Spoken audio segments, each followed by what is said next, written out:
Bonjour et bienvenue dans ce nouvel épisode de Celebrity.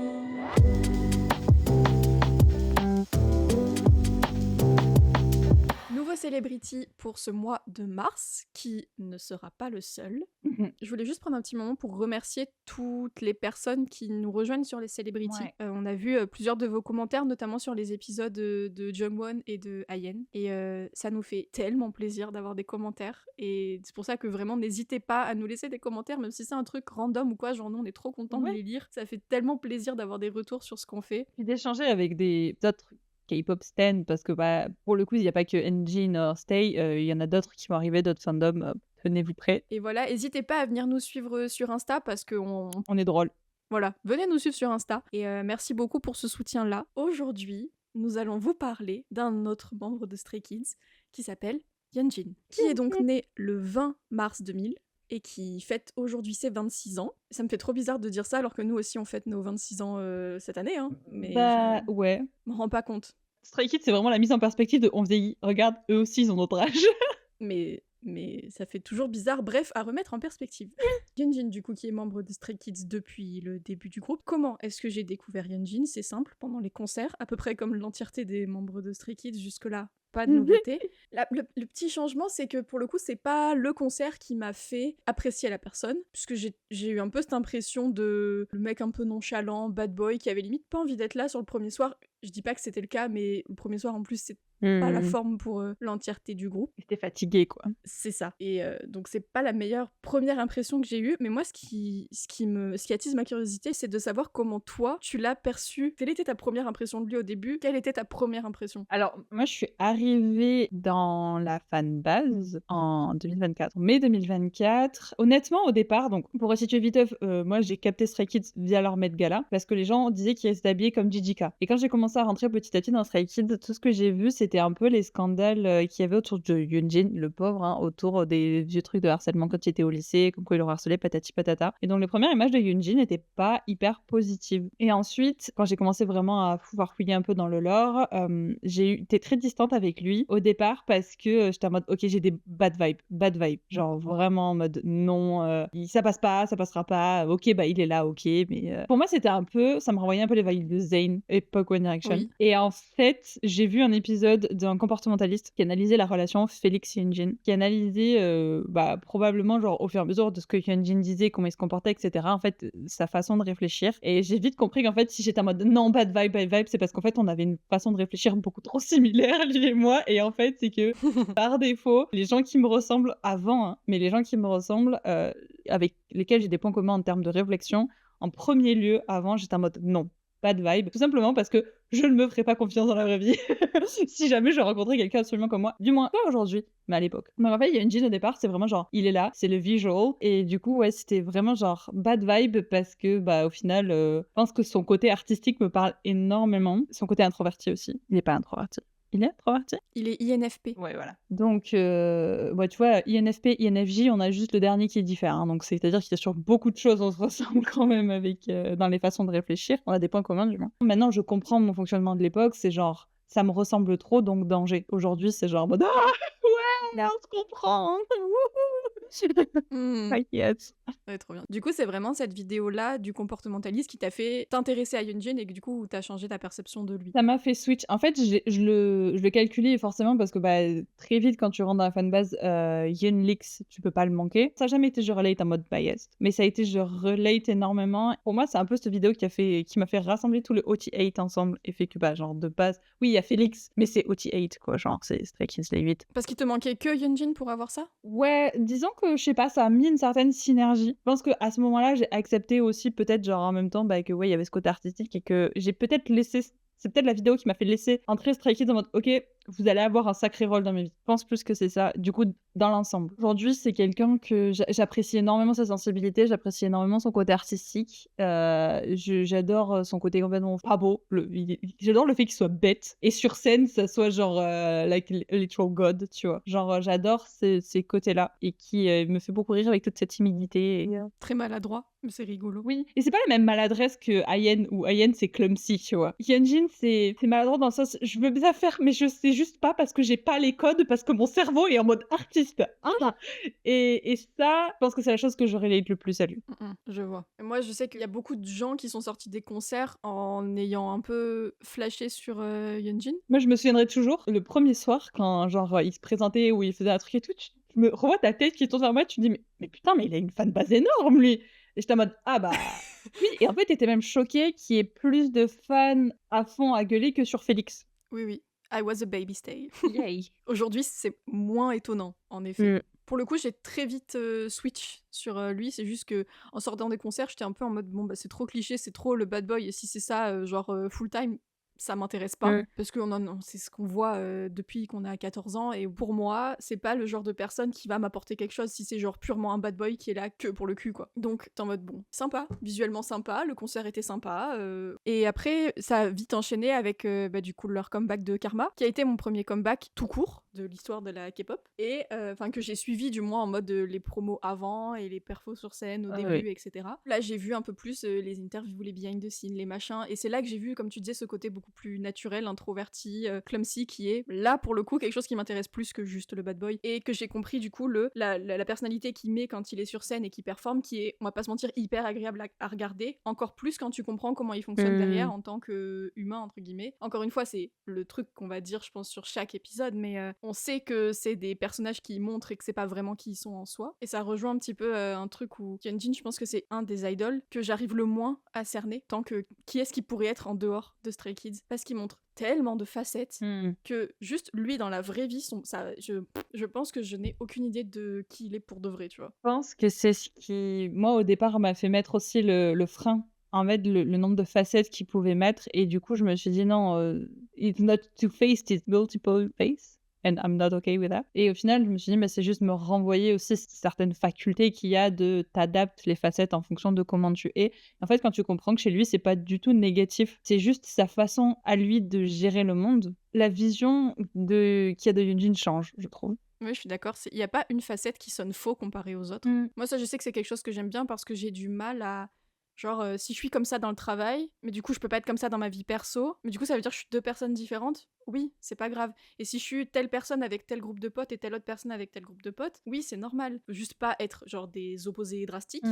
Parce que ça n'a aucun sens, mais c'est normal en fait de pas être la même personne en fonction de la situation dans laquelle t'es. Donc en fait c'est normal d'avoir plein de personnalités comme ça, c'est juste que bah forcément lui c'est un artiste, il y a la lumière qui est mise sur lui, donc c'est mis en avant. Nous oui, on a cette même chose là, mais on le voit pas parce que c'est notre quotidien et que personne va nous faire remarquer ça, enfin c'est tellement normal en fait. Et puis lui, je trouve que c'est très flagrant pour le coup et j'ai adoré comment il l'expliquait dans, 2 Minutes Experience là. Sur scène, c'est lui aussi.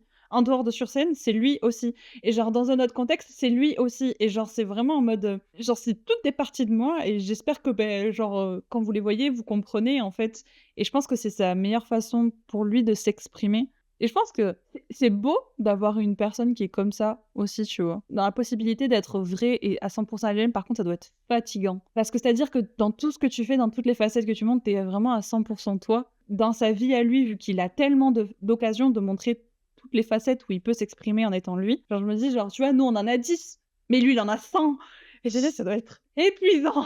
genre vraiment. Bah il a plus de terrain d'expression aussi, plus de possibilités de montrer ces facettes-là. Et toutes ces facettes-là qu'on vient de voir de Hyunjin, quand j'ai préparé l'épisode, je savais pas par où commencer parce que on essaye de faire des épisodes qui sont quand même courts, entre guillemets. Hyunjin, je pense que c'est quelqu'un de qui je pourrais parler pendant bien plus longtemps que ça, parce qu'il a tellement de facettes et que j'adore. Et ce que j'adore aussi, avec quelqu'un qui a tellement de facettes comme ça, et c'est là que j'espère qu'on aura plein de commentaires aussi sous cet épisode-là, c'est de voir comment vous, est-ce que vous le percevez, parce que je trouve ça fascinant de voir la différence de perception que les différents stays ont de lui. Mais du coup, je voulais vraiment arriver à trouver un truc sur lequel je pouvais parler et rentrer un petit peu en profondeur dedans, plutôt que de juste dire j'aime bien quand il fait ci, j'aime bien quand il fait ça. On a regardé toutes les deux l'émission qui s'appelle Atis Plus sur KBS, et les derniers épisodes, il y a San et son roi qui parlent de quelque chose, qui a un concept qui, je trouve, fit parfaitement à Hyunjin. Est-ce que tu as une idée de ce que c'est ou pas? Je sais qu'en plus j'ai réagi, il me semble, dessus, je t'ai envoyé un message en mode: «Hey, la discussion!» Oh damn!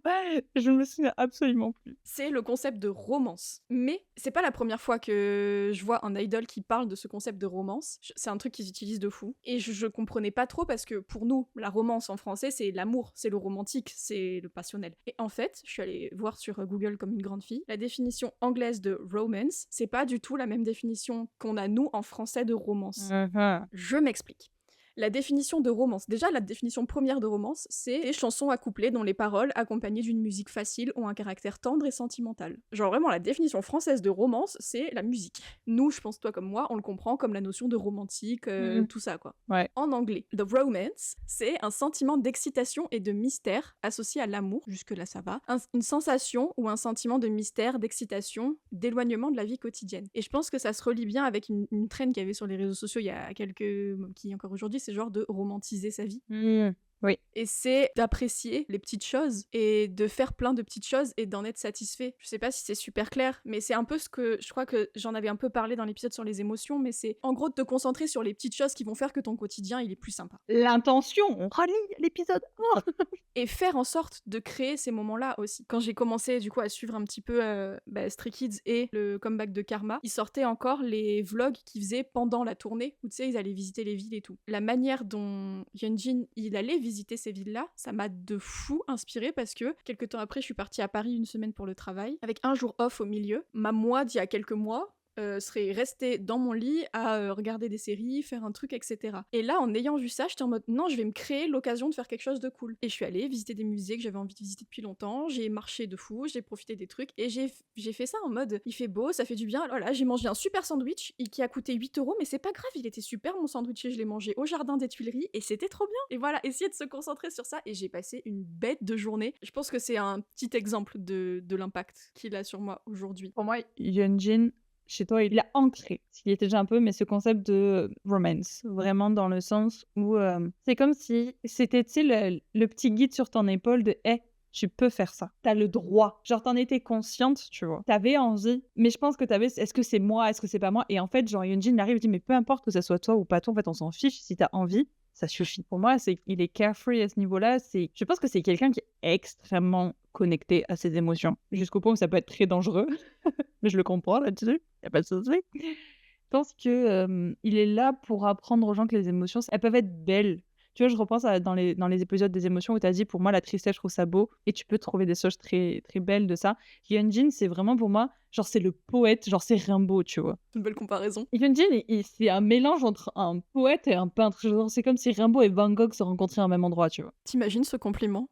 Franchement, si Hyunjin passe par là, tu sais quoi, on va en faire un Reels de ce passage-là. Mettre des sous-titres anglais et là, nos 50 abonnés là, on va taguer Hyunjin dessus et on dira thank you Hyunjin. Un grand merci. Parce que ça se relie avec ce que j'avais dit dans l'épisode d'Ayen le mois dernier. Il représente quelque chose que j'aimerais renvoyer ou genre améliorer de moi, que j'aimerais travailler. En fait, je pense que quand je relate tant à quelqu'un, c'est parce que je suis en mode j'aimerais bien avoir cette petite touche moi aussi. En réfléchissant, j'ai cru que j'étais hyper ouverte sur mes émotions, mais en fait, pas du tout. Dans ma tête, elles sont là, elles sont claires.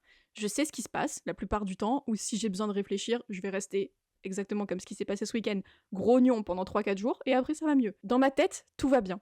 Mais par contre, quand il s'agit de les partager ou de les exprimer, mais je ne peux pas. À tel point que je suis bloquée dans ce truc où pour moi c'est plus simple de tout garder pour moi et de tout process pour moi, parce que si je le sors, c'est le bordel à un point que j'arrive pas à gérer ce bordel-là. Le problème, c'est que du coup c'est assez compliqué de communiquer avec les gens et d'utiliser mes émotions de manière positive pour ça. Et en fait, je me suis rendu compte que ce soit à travers du coup de l'art, et je pense que c'est pour ça que pendant super longtemps j'ai dit que j'étais pas du tout quelqu'un d'artistique, parce qu'il faut sortir tes émotions pour créer quelque chose. Pour moi, tu ne peux pas créer si tu ne mets pas tes émotions dedans, peu importe ce que c'est, hein, que ce soit de la photo ou quoi ou qu'est-ce, enfin tu peux créer, hein, mais ça va être très plat. Du coup, ça n'a pas d'intérêt. J'ai compris que je pense qu'une grande partie de mon anxiété vient du fait que je garde toutes mes émotions à l'intérieur, négatives comme positives. C'est-à-dire que quand je suis trop contente, je sais même pas l'exprimer non plus. Du moins, je peux le sortir dans des trucs que je fais seule, mais je peux pas le partager. Et c'est hyper frustrant de voir quelqu'un comme Hyunjin, où tu pourrais avoir de base l'impression que lui aussi il est submergé par ses émotions, mais arriver à sortir ses émotions de manière naturelle, calme, et que c'est pas un tsunami en fait quand il les sort. Et d'arriver à faire ça avec une bonne balance et de multiples façons. C'est ça, t'es pas obligé d'en sortir un chef-d'œuvre musical ou quoi que ce soit, genre tu peux arriver à sortir sans que ce soit mauvais. Parce que moi, c'était pareil, soit c'est tout noir, soit c'est tout blanc, il n'y avait pas de gris. Il y a un juste milieu que si lui, il a réussi à trouver devant tant de monde et avec tant d'intensité, je devrais pouvoir réussir à trouver moi. Pour moi, c'est ce qu'il a vraiment débloqué chez toi à ce niveau-là, c'est que avant, je me souviens qu'on avait eu une discussion et tu me disais, mais il me manque une passion, il me manque une passion. Je suis entourée de gens qui font des choses par passion, qui peuvent genre tout balancer, etc., etc., etc., pour exprimer les choses. Et tu vois, avec ton explication, j'avais vraiment, là, je viens de comprendre que tu avais besoin de ça parce que pour toi, tu te disais, bah, genre, à ce moment-là, je pourrais exprimer tout ce que je ressens, tu vois. Et Kyunjin, il t'a juste montré, genre, mais tu peux sortir par des petites choses sans que ça soit une passion, sans que tu sois en mode obligé que ce soit un truc hyper stable. Bah, si aujourd'hui, tu as envie de sortir ça parce que tu as envie de peindre quelque chose, vas-y. Et si dans 2 mois, tu dis: «Oh putain, la peinture, plus jamais», OK. En fait, si tu as vraiment, ramené à l'instant, tu vois, en mode ce petit truc-là, tu pas besoin que ce soit énorme. Mais si ce petit truc-là, il te donne envie, pour une raison, fais-le. Tu as vraiment, je pense, aidé à te casser ce truc de si tu dois sortir quelque chose, ça doit être gros. Et surtout de le montrer devant d'autres personnes parce que jusque-là, j'avais pas trop de mal à créer quelque chose si je le gardais pour moi. Que ce soit si je faisais un dessin mais qu'il était moche et qu'il y a que moi qui le voyais, je m'en foutais, tu vois. Mais je pouvais être hyper susceptible si, je sais pas, si par exemple je dessine à côté de toi et que genre le truc que je fais est ignoble et que du coup tu me le fais remarquer, mais même pas de manière méchante, hein, que tu me dis juste genre bah c'est trop moche, je l'aurais trop mal pris. C'était une part vulnérable de moi, mais du coup je sais que ça c'est quelque chose où... Je sais que je suis quelqu'un de susceptible, et encore plus quand ça touche quelque chose que je trouve hyper personnel et que j'ai du mal à sortir de base. Ça est rentré dans un extrême où juste, du coup, j'arrivais à rien montrer à personne. Parce que j'avais trop peur de me faire critiquer. Et entendre aussi le bien, le positif qui en sort. Je pense que c'est plus compliqué. En fait, on a plus ce fait de retenir les choses parce qu'on a peur qu'on critique des critiques, mais finalement, on est plus habitué aux critiques et je pense qu'on ne sait plus recevoir les compliments. Et Yunjin, il est là, il arrive, il dit en fait, tu t'en fous que ce soit critique ou compliment, prends les deux. Ça va faire une transition avec un épisode qui arrivera peut-être en novembre. Là où Yunjin, il m'a appris à donner et à sortir les choses, je sens que Woo-young, il est en train de m'apprendre à recevoir. Oh my god, ne pas sortir de ce contexte. Voilà. Et un truc que je voulais dire, et c'est marrant parce que ça se complémente bien avec ce que tu disais au début. Il y a une énorme partie de Yunjin que j'adore parce qu'elle me rappelle toi. Oh. Et que je vois comment tu fonctionnes et je reconnais ça chez lui. Ah non, elle pleure. Mais c'est pas ça, je suis fragile aujourd'hui. Mais non, c'est horrible. Pour une fois qu'on enregistre à distance, je peux même pas profiter de ce moment pour te faire un câlin contre ton gré. J'ai dit que t'avais un passe droit. Ouais.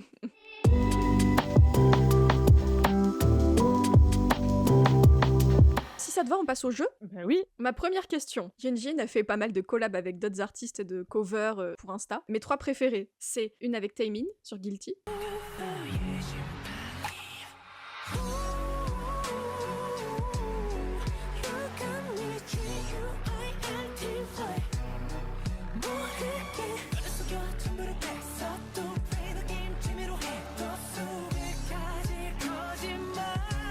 Ensuite, c'est avec Nicki sur Chick Chick Boom. Hit you like a truck, I'ma make you fly. Vamos, I know that you want it, boom. Lobos, we cannot stop haunting, boom. Ratatata, I'ma make it, boom, boom, boom, boom. Vamos, I know that you want it, boom. Chaos, we so catastrophic, boom. Ratatata, I'ma make it, boom, boom, boom. Pour le résultat et aussi pour la petite vidéo où ils apprennent la Corée ensemble. C'est, je pense, aussi une des vidéos qui m'a fait changer d'avis sur Yunjin parce que Nicki, j'ai le cœur tendre pour cet homme d'une manière incompréhensible. Et du coup, de voir comment Yunjin il s'occupait de lui, je suis en mode non. Elle est adorable cette vidéo. Et ma troisième, c'est avec Yeji sur Play with Fire.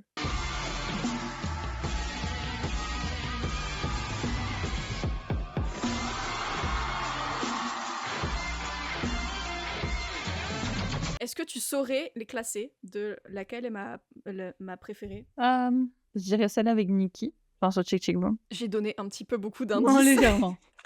Oui. Je dirais celle avec Yeji et puis en dernier, je dirais celle avec Taemin. C'est juste l'inverse. J'aurais mis Taemin en deuxième. Ah ouais? Yeji, j'ai une mini frustration sur le... Tu sens qu'il serait allé plus loin si c'était pas de la K-pop et qu'il fallait qu'il restait à 3 mètres l'un de l'autre pour pas alimenter des rumeurs. Deuxième question. Est-ce que tu sais quel est mon favorite look de Yunjin ever? Si c'est un truc de Versace, je vais pas te comprendre parce que je trouve ça dégueulasse Versace, mais Celui de Versace, du coup. Sur la Fashion Week octobre 2025, l'inspiration mafia boss classique, quoi. ah, ok, oui. Oui, oui. Et là, c'est un peu un TMI. Mais depuis que j'ai découvert Hyunjin, notamment depuis, je peux même te dire exactement quand, depuis une promo qu'ils avaient fait sur Karma, tu sais, où il avait le bout de ses cheveux rouges et un top noir et rouge. Mhm. Voilà, depuis ce jour, il y a un truc que je fais tous les matins. Du moins tous les matins quand je dois sortir de chez moi. Est-ce que tu sais ce que c'est? Joa.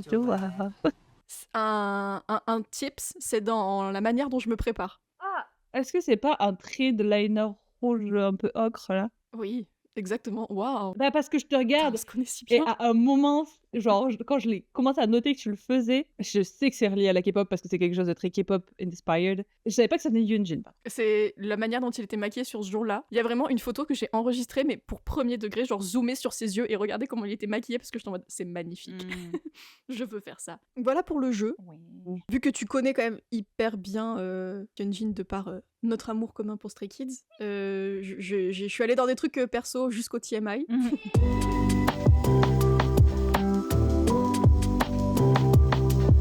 Léa du futur qui vous parle, j'ai eu l'obligation de réenregistrer ce petit morceau le jour de la sortie de l'épisode parce que hier soir est sorti un nouveau morceau de Hyunjin que je ne peux pas ne pas vous partager parce que je pense que j'en suis tombée amoureuse. Il s'agit donc de Lover, que je ne peux pas expliquer. Je l'ai écouté une première fois en me disant je ne m'attendais pas à ça.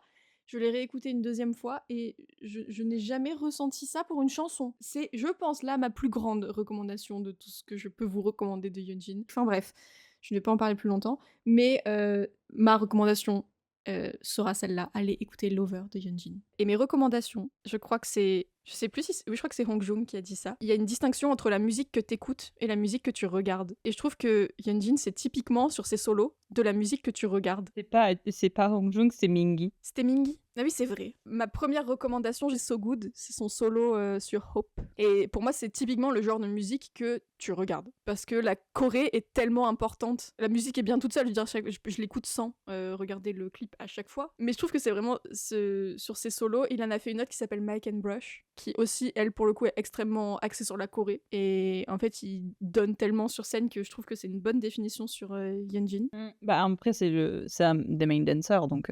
Oui. Après, ma deuxième reco, c'est Cover Me, tout simplement, qui a été écrite par lui. Je trouve que quand tu la relis avec ce qu'il a dit là sur leur encore concert, où il disait qu'en gros il avait réfléchi à partir, etc., c'est joli. C'est une de Stray Kids qui me fout au sol, celle-là, quand même. Hein. Bah moi, elle a mis longtemps à me... J'étais en mode, oui, c'est une chanson triste, elle est jolie et tout, mais elle me touchait pas tant que ça. Et je sais pas, il y a un jour, je l'ai écoutée, j'étais en mode... Voilà. Et en troisième reco, là j'ai du mal parce que un de mes genres préférés de musique, c'est les ballades. Et il a fait énormément de ballades solo. En choisir une, ça n'a pas été simple. Du coup, il y en a 3. Voilà. Il y a Quill Pen, Miss You, et une en... Alors, officiellement, c'est une de Ayen, mais il est en feat dessus, qui s'appelle Untitled. Je crois que c'est la seule que j'écoutais, celle-là. C'est juste que j'ai pas pu en choisir une, mais on va dire c'est la catégorie Hyunjin qui chante des ballades et j'aime bien. Romance. Yeah. T'as fini l'épisode sur le thème principal que je voulais lui donner, si ça c'est pas beau. Voilà. Merci beaucoup d'avoir écouté cet épisode sur Hyunjin. J'espère qu'il vous a plu. Et on se retrouve dans quelques jours pour un nouveau Celebrity. Et donc d'ici là, on vous souhaite une bonne journée et on vous dit à bientôt. Peace.